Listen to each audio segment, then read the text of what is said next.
queridos alunos, profissionais do direito, demais pessoas que estão hoje nos assistindo, em especial a minha esposa, professora Carolina Espina. Meu nome é Aloysio Zimmer e nós vamos, na aula de hoje, trabalhar o tema serviço público. Mais diretamente, o regime jurídico que no Brasil a prestação de serviço público. Aqui ao meu lado, eu tenho os alunos Luiz Henrique, também a Lilian e o Iraci.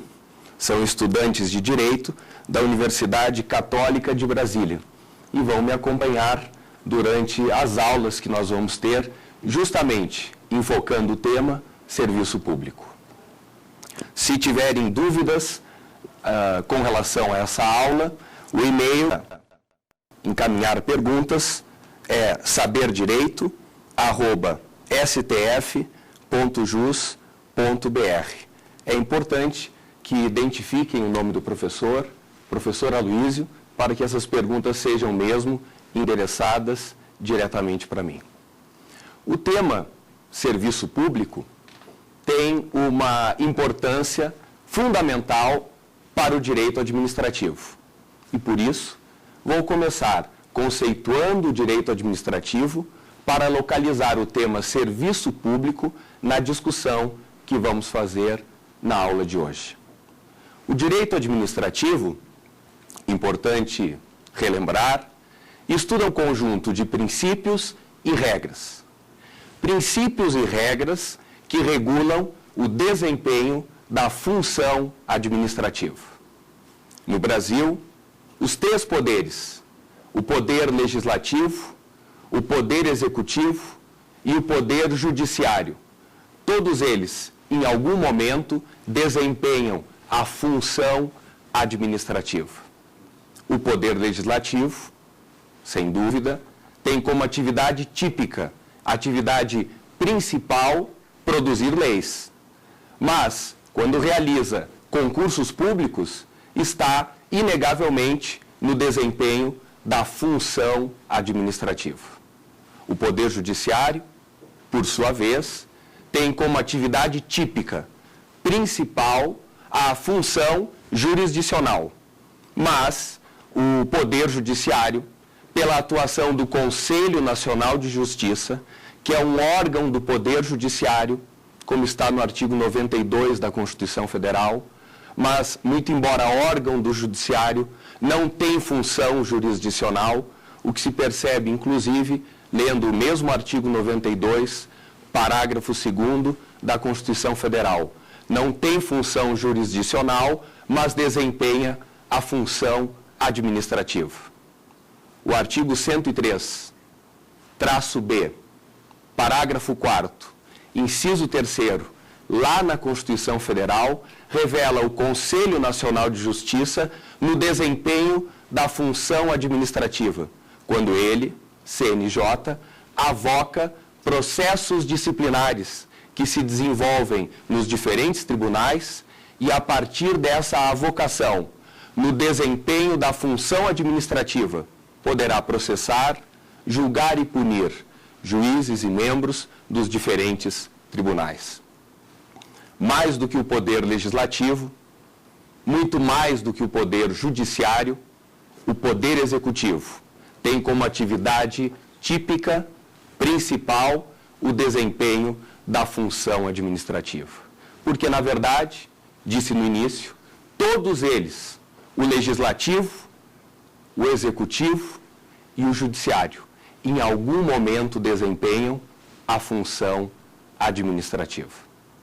Um exemplo que congrega naturalmente os três poderes no desempenho dessa função, que é o enfoque da aula de hoje e do estudo do direito administrativo. Um bom exemplo eu encontro na Lei 8666 de 93, a lei que trata do tema licitações e também do tema contratos.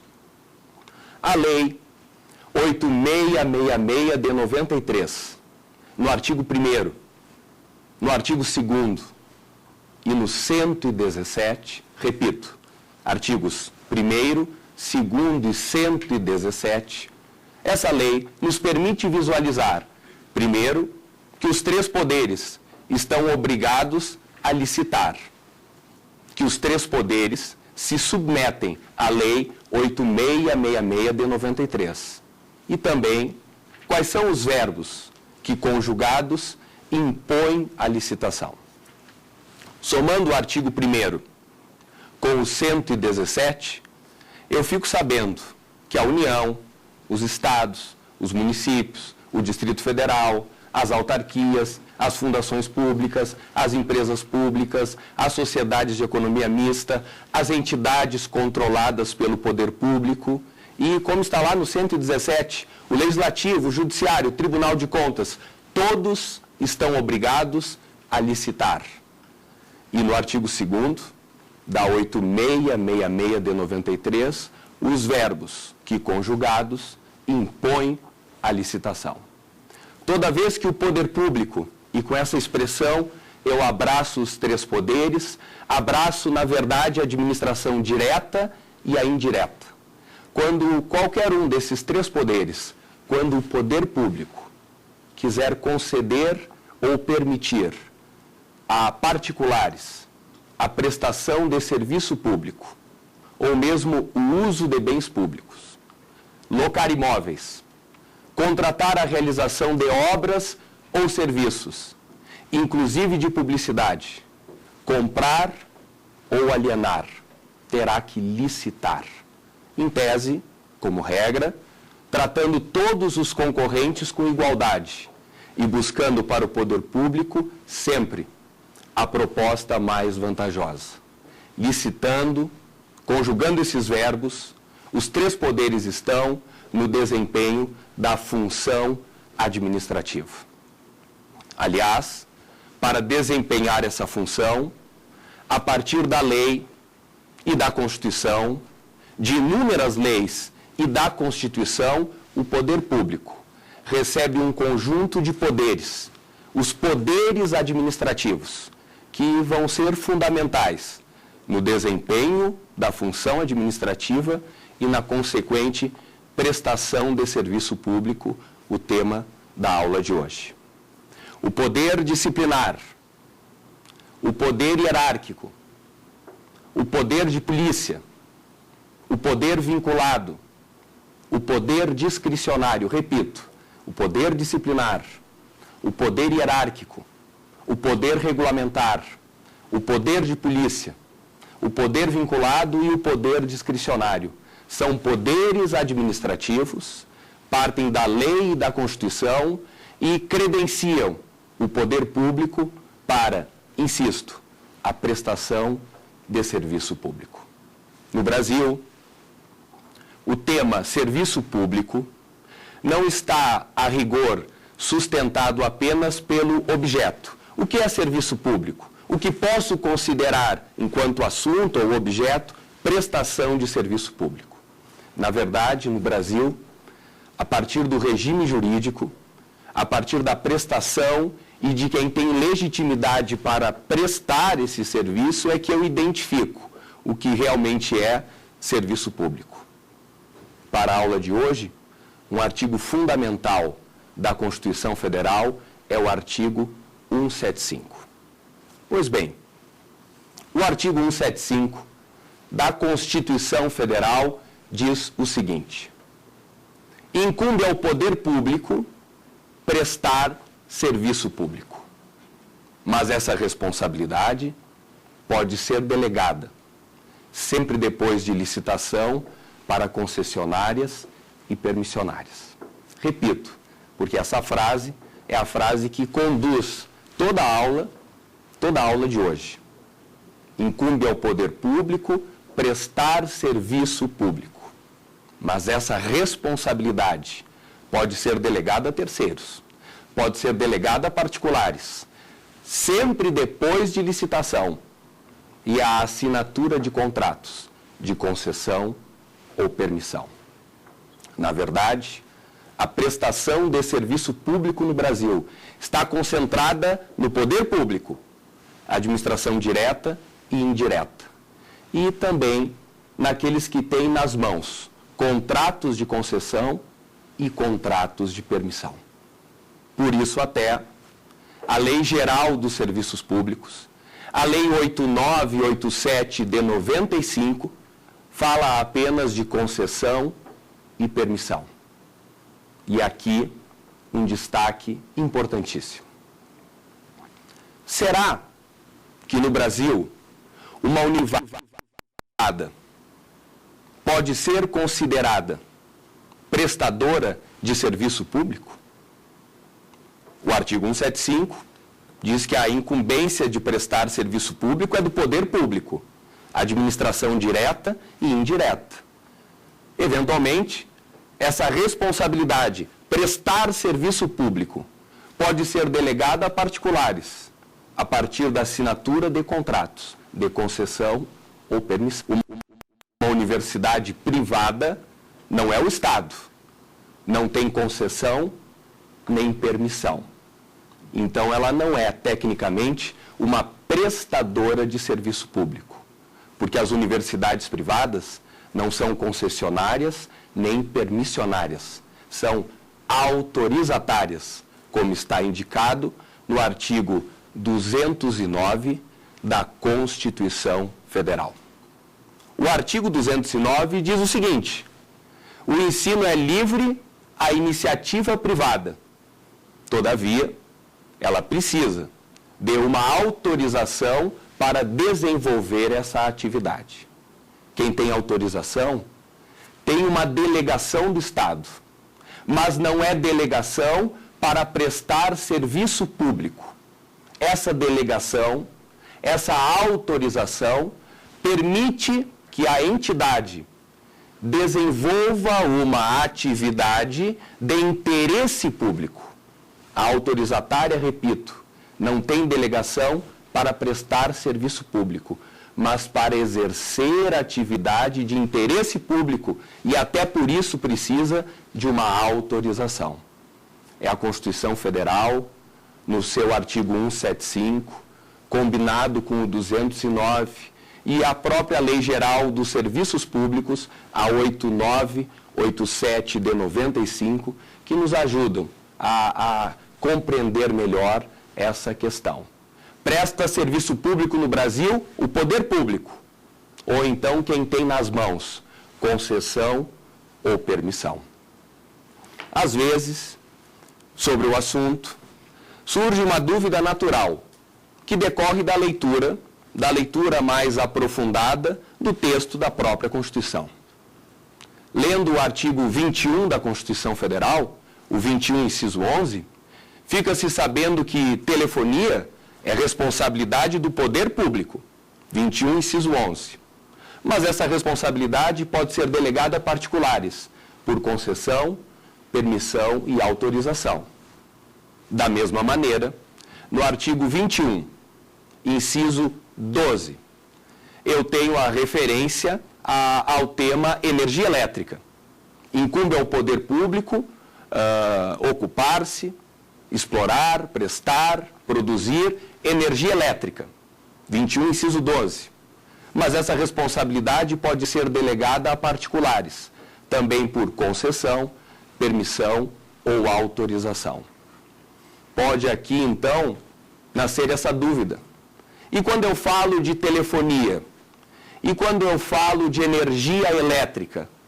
Será que eu posso dizer que, pelo menos nessa hora, concessionárias, permissionárias e autorizatárias, todos estão, em algum momento, prestando serviço público?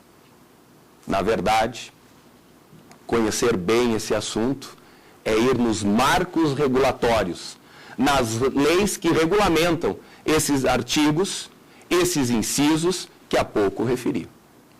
O 21, inciso 11 da Constituição Federal é regulamentado pela Lei 9472 de 97. O 21, inciso 12, que fala de energia elétrica, é regulamentado pela Lei 9427 de 96 e também, sob certo aspecto, ainda pela Lei 9074 de 95. Compreendendo que o tema telecomunicações está esmiuçado na 9472 de 97 e o tema energia elétrica tem suas leis específicas que há pouco referi, em especial a 9427 de 96, lá eu consigo perceber que tem mesmo diferença entre a atuação das concessionárias e permissionárias, prestadoras de serviços públicos, e das autorizatárias, que mesmo nesses assuntos não são a rigor prestadoras de serviços públicos, mas entidades que, pela delegação que receberam, exercem uma atividade que é de interesse público, por isso a chancela, por isso o controle, por isso a fiscalização, por isso, inclusive, a autorização. Esses primeiros dados que trago são essenciais para a sequência desse curso que vamos ter, algumas aulas envolvendo o tema serviço público. Mas eu queria encaminhar um espaço para os meus queridos alunos que estão aqui me acompanhando, para saber se, pelo menos até aqui, algum tema suscitou dúvidas ou podemos refletir agora com maior profundidade. Por favor. Professor, nesses termos, como pode ser compreendida a atuação das autorizatárias no desempenho de atividades relacionadas com a produção e comercialização de energia elétrica? E assim, muito obrigado. Essa pergunta é importante. Inclusive, ela me permite aprofundar um pouquinho mais o tema. Se é verdade que concessionárias prestam serviço público quando estou falando de energia elétrica, aliás, diga-se de passagem, muitos estados têm empresas públicas ou sociedades de economia mista, entidades da administração indireta que prestam esse serviço público. Lá no Rio Grande do Sul, por exemplo, vou dar um exemplo de casa, nós temos a CE, uma sociedade de economia mista que presta esse serviço público no ramo energia elétrica. Lá também, por licitação, para algumas regiões do estado, a atividade foi delegada para concessionárias que, no lugar do estado, prestam esse serviço público também. Mas, e esse é o ponto da pergunta, também é possível que cooperativas, que privados procurem o poder público para buscar uma autorização e, a partir dessa autorização, tornarem-se autoprodutores de energia, por dilemas seus, por problemas seus, até pela perspectiva de ter garantias de que a prestação dessa atividade energia elétrica para a sua empresa, para a sua fazenda, para a sua região, não vai faltar.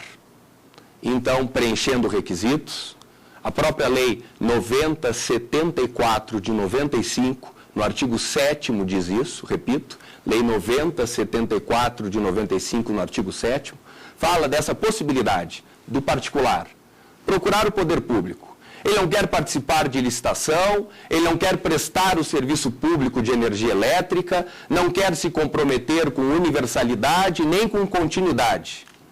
A partir dessa autorização, ele pode produzir energia para resolver o seu problema, tornar-se, uso a palavra da lei, um autoprodutor de energia. O regime jurídico dessa autorização é bem diferente daquele pensado para concessionárias, que por delegação, aí sim, prestam o serviço público de energia no lugar do Estado, quando não tenho no próprio Estado, na estrutura da administração indireta, uma empresa pública ou sociedade de economia mista que por si cumpra essa tarefa. Na verdade, para entendermos bem o artigo 175 da Constituição Federal, que fala do poder público, prestador de serviço público, e também das concessionárias e permissionárias, seria interessante enxergarmos melhor quem eu posso dizer poder público, prestador de serviço público, para só então chegar na atuação, no papel, no regime jurídico das concessionárias e das permissionárias. No Brasil, o conceito de administração pública em sentido formal ou subjetivo, resulta da soma da administração direta com a indireta. Quando falo do poder público, estou pensando na administração pública em sentido formal ou subjetivo, a soma da administração direta com a indireta. Mas, no Brasil, também utilizamos o conceito de administração pública em sentido material. Aqui, o conceito se amplia, porque o que importa é a matéria, é o que efetivamente se faz. Do ponto de vista material, do ponto de vista objetivo, tem muitos que cumprem competências típicas da administração e fica até difícil, fica estranho, excluir do conceito de administração pública. Para abraçar um grupo maior, o conceito de administração pública em sentido, repito, material ou objetivo. Aqui, eu posso somar a administração direta com a administração indireta e um conjunto de entidades que estão ao lado do Estado e com ele Estado colaboram. Essas entidades não estão dentro da administração pública em sentido formal, não são da administração direta nem da indireta, mas insisto, têm algum grau de vinculação com o poder público, estão ao seu lado e com ele colaboram no desempenho de inúmeras atividades, algumas até a prestação de serviço público. Ao lado dessa estrutura, ao lado do poder público, eu tenho lista exemplificativa: as concessionárias e as permissionárias. Artigo 175 da Constituição Federal. Ou Lei Geral dos Serviços Públicos, Lei 8987 de 95. Tenho as concessionárias, tenho as permissionárias. Também tenho as autorizatárias. Elas estão ao lado do Estado. Com o Estado colaboram, seja na educação, Constituição Federal, artigo 209, seja quando falamos de energia elétrica ou telefonia, artigo 21, incisos 11 e 12 da Constituição Federal. Concessionárias, permissionárias, autorizatárias estão ao lado do Estado, insisto, e com ele Estado colabora. Aliás, nessa mesma lista, nessa mesma categoria de entidades que não pertencem ao conceito de administração pública em sentido formal, mas estão inseridas no conceito de administração pública em sentido material, eu tenho as organizações sociais.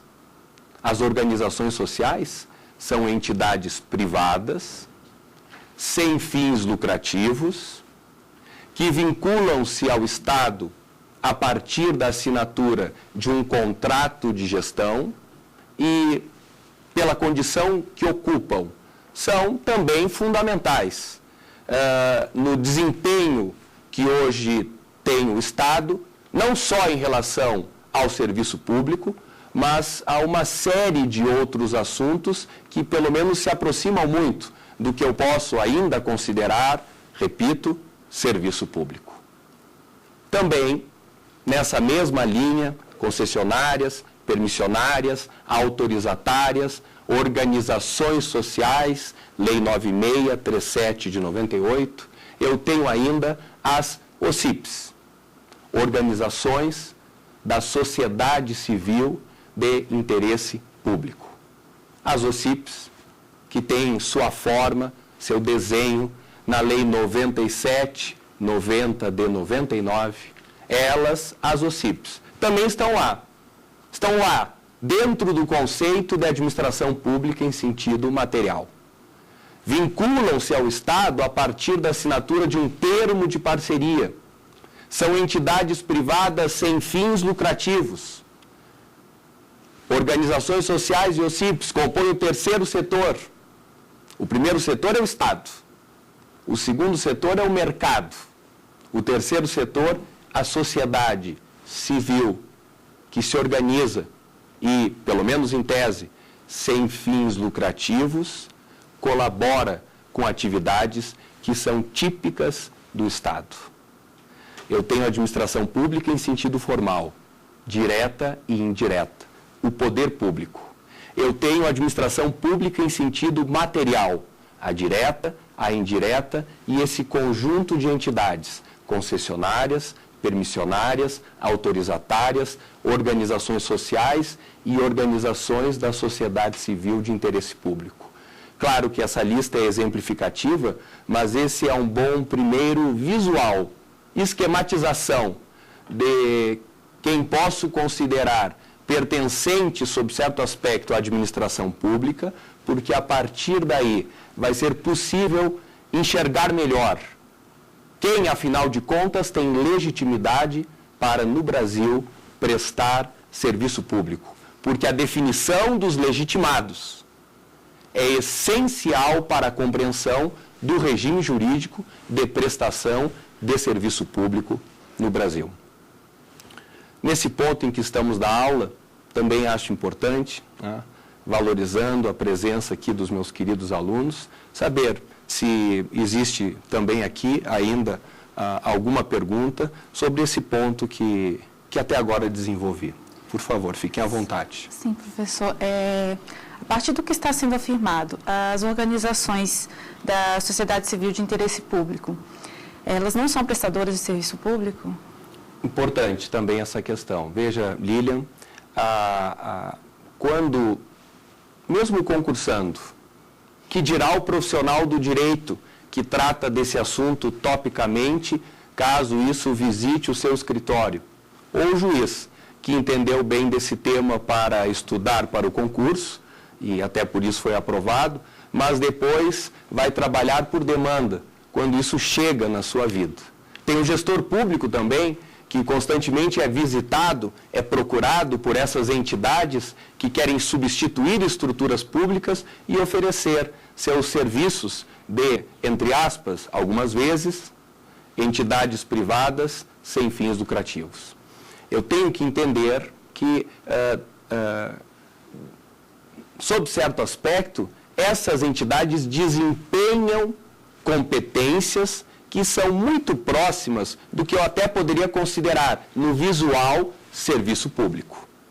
Mas, na verdade, não é o assunto que no Brasil define se é ou não é serviço público.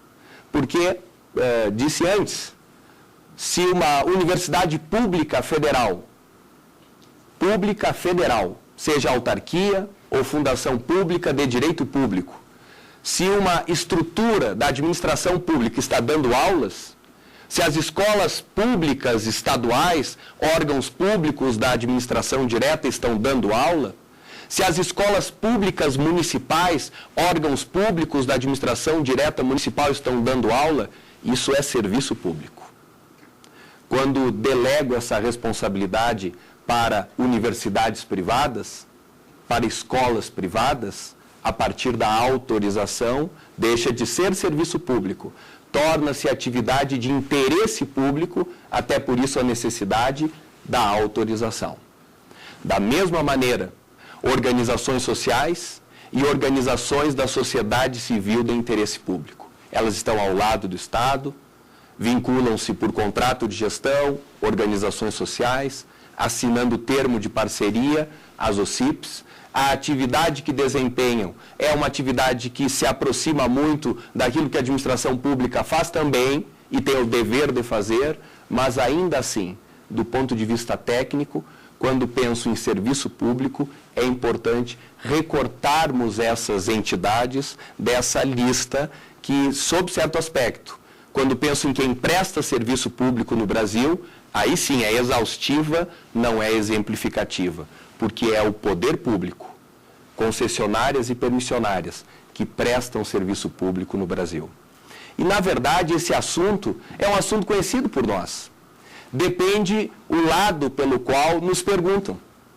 Porque se eu dissesse o seguinte, uma universidade pública, seja autarquia ou fundação pública, se dentro de uma universidade pública um aluno é agredido fisicamente, seja pelo professor, seja por um outro colega, Será que eu poderia comprometer o Estado com isso? No caso, a própria autarquia? Será que esse tema estaria abrangido pelo artigo 37, parágrafo 6º da Constituição Federal, que fala da responsabilidade do Estado? Sim, com certeza. Porque o 37, parágrafo 6º, vamos ver onde eu quero chegar, fala das pessoas jurídicas de direito público e das pessoas jurídicas de direito privado que prestam serviço público. Elas deverão responder, estou lendo a Constituição Federal, 37, parágrafo 6º, deverão responder pelos danos causados por seus agentes a terceiros, assegurado o direito de regresso nos casos de dolo ou culpa.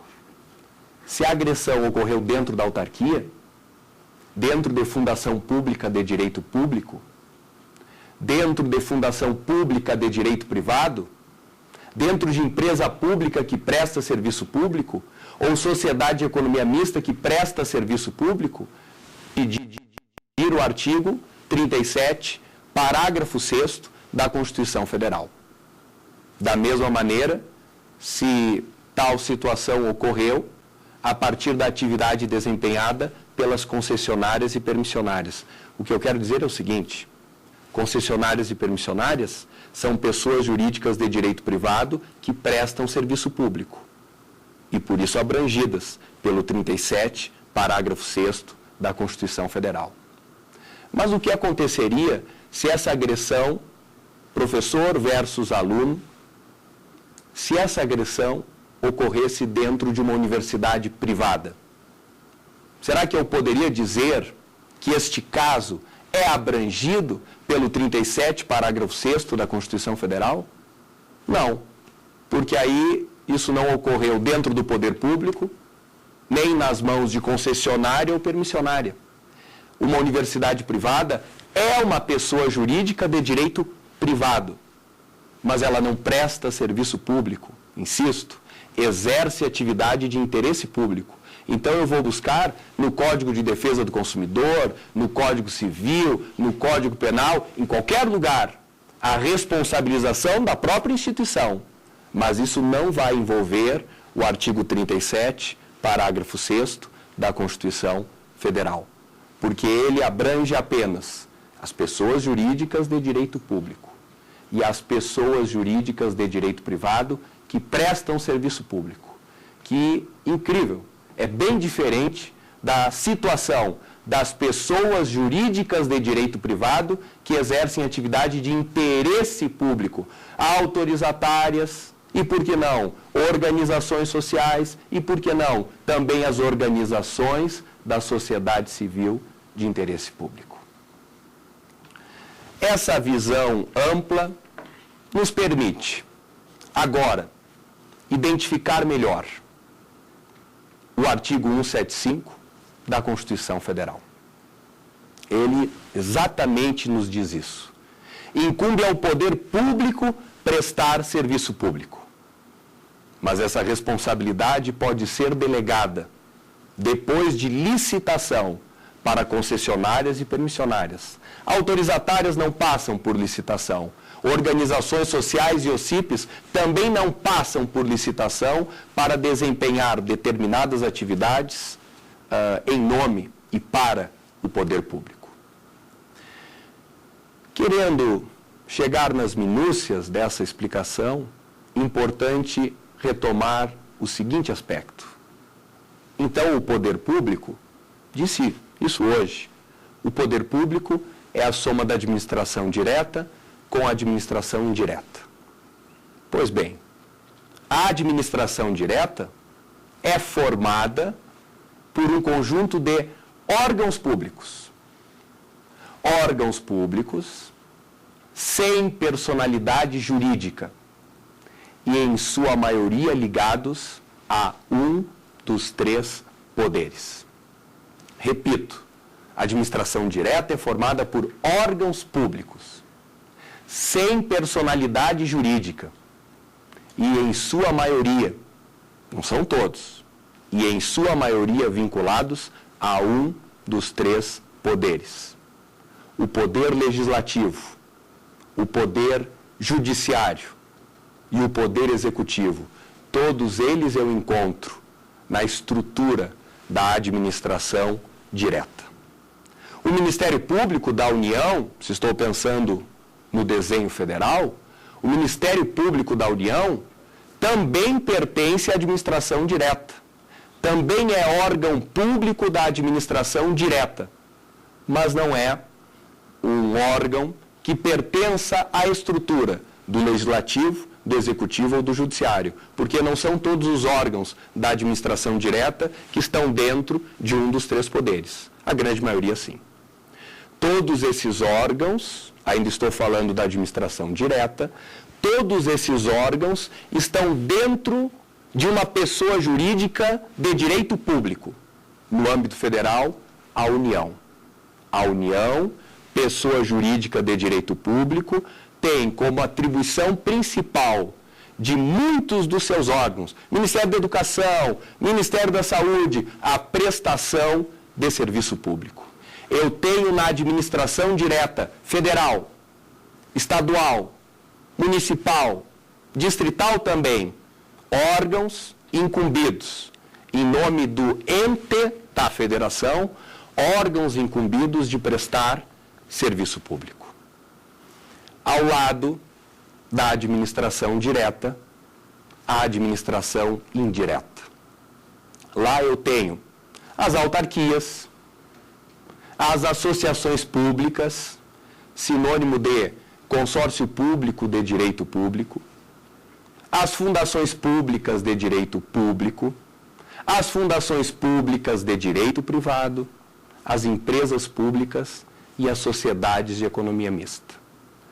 Conforme a estrutura, maior ou menor, do ente da federação, seja União, Estados, municípios ou Distrito Federal, eu tenho como cardápio completo de possibilidades de montagem de uma administração indireta essas 6 entidades, essas 6 pessoas jurídicas. Repito, as autarquias, as associações públicas, sinônimo de consórcio público de direito público, as fundações públicas de direito público, as fundações públicas de direito privado, algumas empresas públicas, não todas, algumas sociedades de economia mista, não todas.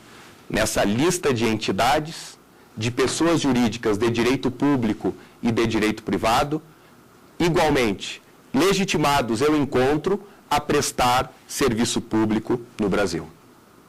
As autarquias, por exemplo, não só têm a incumbência de exercer o poder de polícia, de exercer o poder de polícia, diga-se, a polícia administrativa. Também as autarquias, o Banco Central, todas as agências reguladoras, algumas universidades públicas federais, as autarquias, sim, com certeza são, muitas vezes, prestadoras de serviços públicos. Aliás, hoje se dividem entre a prestação direta de serviço público e a fiscalização daqueles que prestam serviço público porque receberam delegação.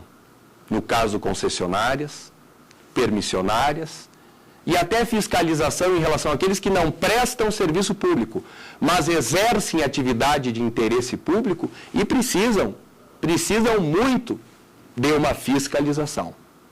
As autarquias, hoje, no Brasil, estão muito relacionadas ao papel desenvolvido pelas agências reguladoras. O texto de 88, a Constituição Brasileira de 88, nasce com uma perspectiva de construção e fortalecimento de um poder público credenciado para prestar serviço público. Uma ampla, numerosa, consistente, pesada, é verdade, estrutura de prestação de serviço público, seja pela administração direta, seja pela administração indireta. Contudo, o mundo mudou bastante de 1988 para cá. A Constituição foi bastante transformada. a Emenda Constitucional 8/95, a Emenda Constitucional 9/95, a Emenda Constitucional 19/98, repito, a Emenda 8 de 95, a 9 de 95 e a 19 de 98, de alguma forma, colaboraram nesse novo desenho proposto para a administração pública no Brasil. A reforma administrativa credenciou autarquias do tipo agências reguladoras para regular e fiscalizar atividades. Então, o Estado fazia diretamente por suas empresas públicas e sociedades de economia mista. Atividades que o tempo transferiu para concessionárias, para permissionárias, para autorizatárias, para organizações sociais, para organizações da sociedade civil de interesse público.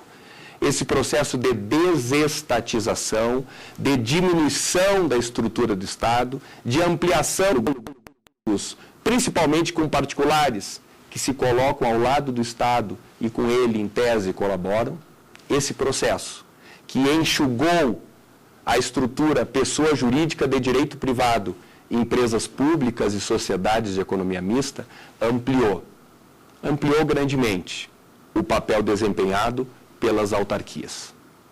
Muito embora a Constituição Federal não exija que as agências reguladoras sejam autarquias, a verdade é que as agências reguladoras criadas no Brasil foram criadas dentro da natureza jurídica típica das autarquias.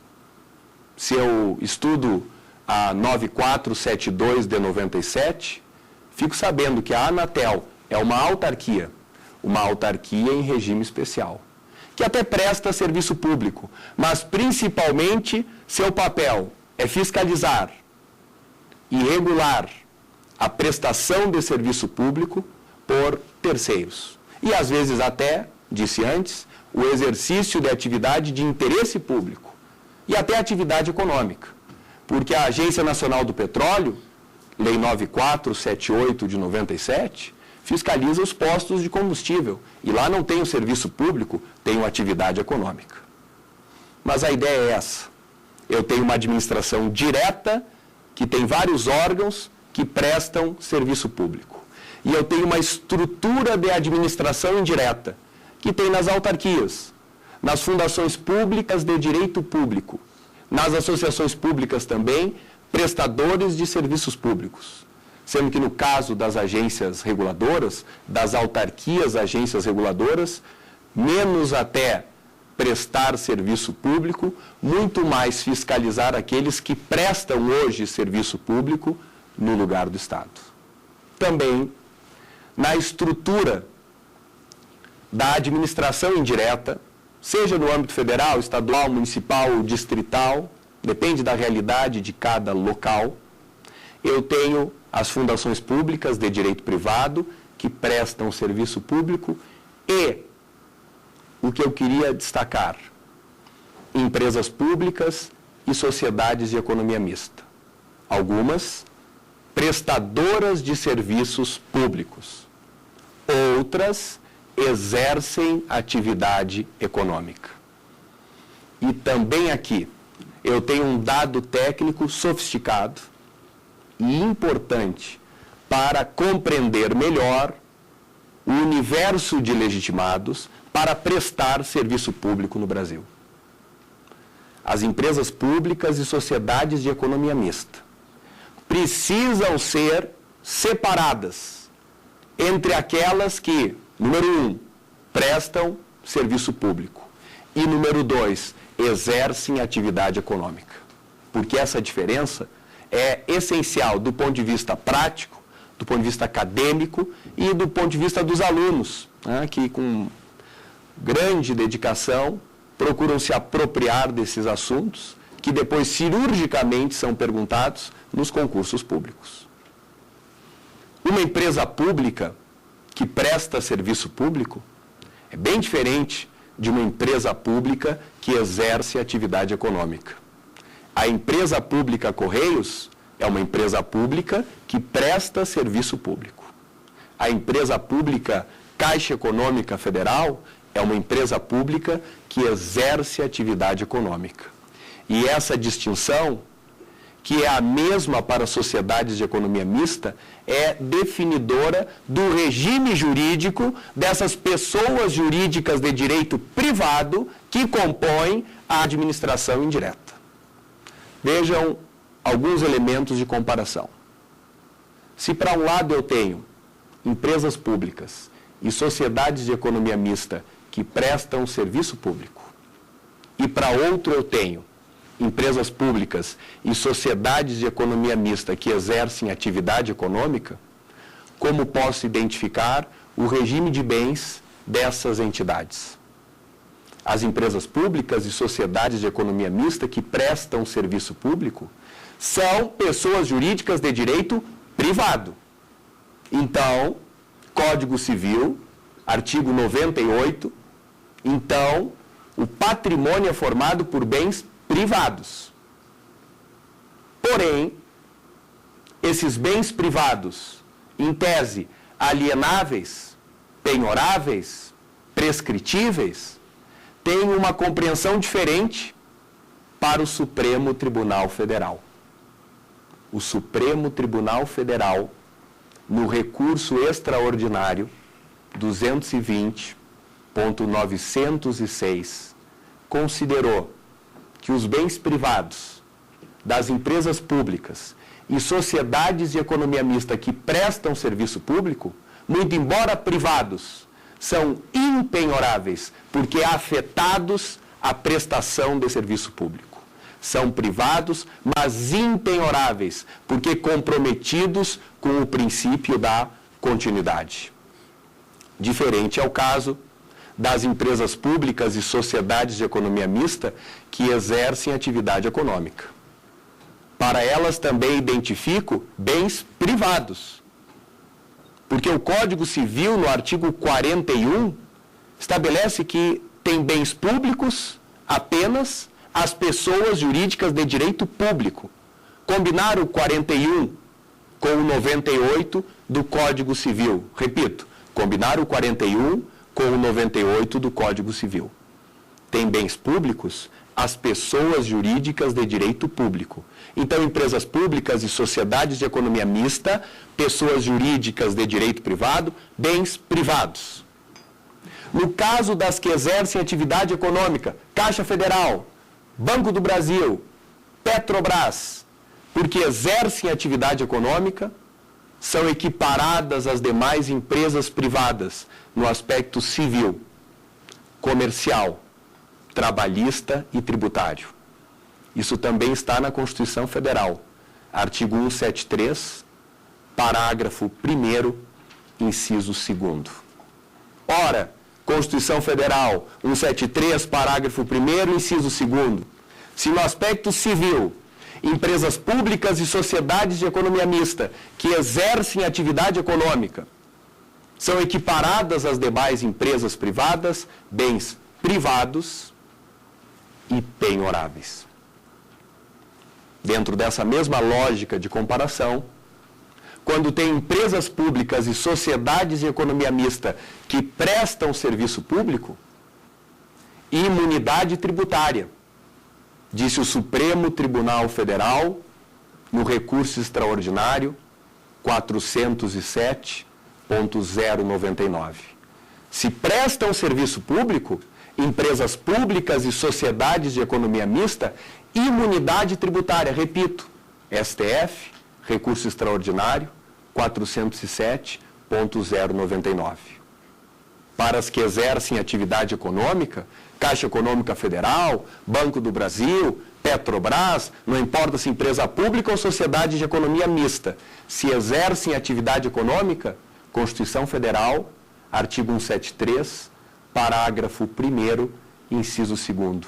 São equiparadas às demais empresas privadas no aspecto civil, comercial, trabalhista e tributário. Tributário. Por isso mesmo, não são merecedoras de imunidade tributária. Logo, presta serviço público no Brasil o poder público, a administração direta e parte da administração indireta, porque eu tenho empresas públicas e sociedades de economia mista, algumas, que não prestam serviço público, mas exercem atividade econômica. E ao lado ainda tenho concessionárias e permissionárias, autorizatárias não, organizações sociais não, OCIPs também não. Essas não são prestadoras de serviços públicos.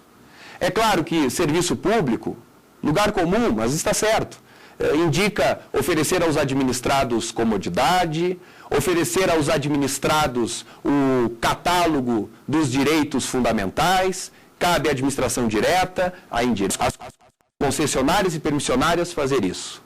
Existe um regime jurídico diferenciado, é a Constituição, as leis e atos normativos de caráter infralegal que definem isso, a partir das leis que justamente, repito, regulamentam o artigo 175 da Constituição Federal. E com relação a isso, até porque estamos cada vez mais perto do final dessa nossa primeira aula, gostaria de saber, resta ainda alguma pergunta, porque logo vou estar encaminhando já a síntese final da aula. Por favor. Caro professor, os estados e municípios têm ampla legitimidade para legislar sobre o regime jurídico da prestação de serviço público nos seus âmbitos? Essa é uma questão muito interessante, Luiz Henrique, muito obrigado. É uma questão interessante porque a lei 8987 de 95 é uma lei geral, é uma lei nacional. Dialoga com o artigo 175 da Constituição Federal e também com o artigo 22, inciso 27, que atribui à União competência para estabelecer as normas gerais com relação aos contratos, não só as licitações, no âmbito da prestação de serviço público. Logo, essa norma geral credencia estados e municípios a também legislar sobre o tema, desde que respeitem, e isso é difícil acontecer, desde que respeitem o glossário de termos, que justamente eu encontro na 8987 de 95. Lá eu fico sabendo o que é concessão, lá eu fico sabendo o que é permissão, como esses contratos começam, como esses contratos terminam. E, aliás, terminando também a aula de hoje, que deixou claro, nesse ponto inicial, que a prestação de serviço público no Brasil está concentrada principalmente a partir dos legitimados para essa prestação, o poder público, e também concessionárias e permissionárias, nos termos do artigo 175 da Constituição Federal. Muito obrigado, bons estudos a todos.